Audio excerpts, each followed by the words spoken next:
Hey mga ka-good vibes, welcome back sa ating channel kung saan pinag-uusapan natin ang mga maiinit na issue sa mundo ng kilalang personalidad, love team, fandom, at mga viral na pangyayari online. Today, pag-uusapan natin ang mainit-init pa na issue na kinasasangkutan ng dating love team na sina James at Medeth, o mas kilala bilang Jamdith.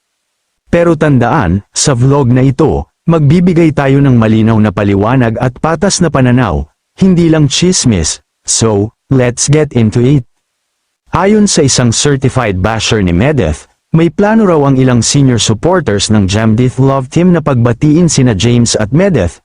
Ayon sa kwento, nag-ambag-ambag pa raw sila ng pera para maisakatuparan ang di umano'y pagkikita ng dalawa, parang mini-reunion para sana maibalik ang kilig ng Jamdith.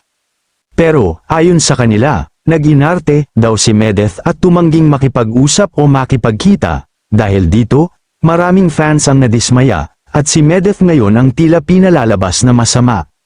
Ngayon, ang mahalagang tanong, alam ba ni Medeth na may ganitong plano ang ilang fans?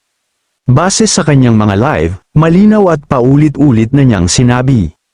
Tapos na ang Jamdith Love Team, close book na ang chapter na yun.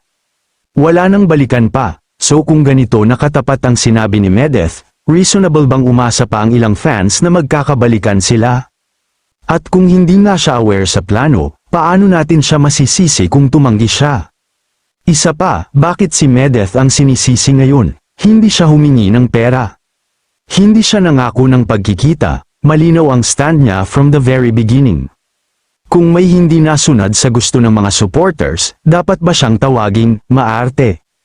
Ang masaklap pa, si James ang tila nakinabang sa nalikom na pera, pero pangalan ni Medeth ang nadidrag sa issue, unfair, di ba? To all the mommies and loyal Jamdith fans na umaasa pa. Alam namin kung gaano nyo kamahal ang love team, pero minsan, kailangan nating tanggapin ang realidad. Ang Jamdith ay parte na ng nakaraan, isang chapter na masarap balikan pero hindi na kailanman mabubuhay. Let's respect Medeth's decision, let her move on, let James move on. And most importantly, let's move on too. Sa lahat ng fandom, tandaan, support is not control. Hindi porket nagambag tayo, may karapatan tayong diktahan ang buhay ng sinusuportahan natin.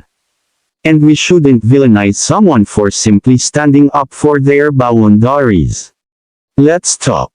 Anong opinion nyo dito? Fair ba ang nangyari kay Medeth? Tama ba siyang tawaging maarte? Comment down below, let's have a respectful discussion. Don't forget to like, share, and subscribe for more updates and real talk content. Hanggang sa susunod, spread love, not hate. #RealTalk, #Jamdith no more, #respect Medeth, #move on.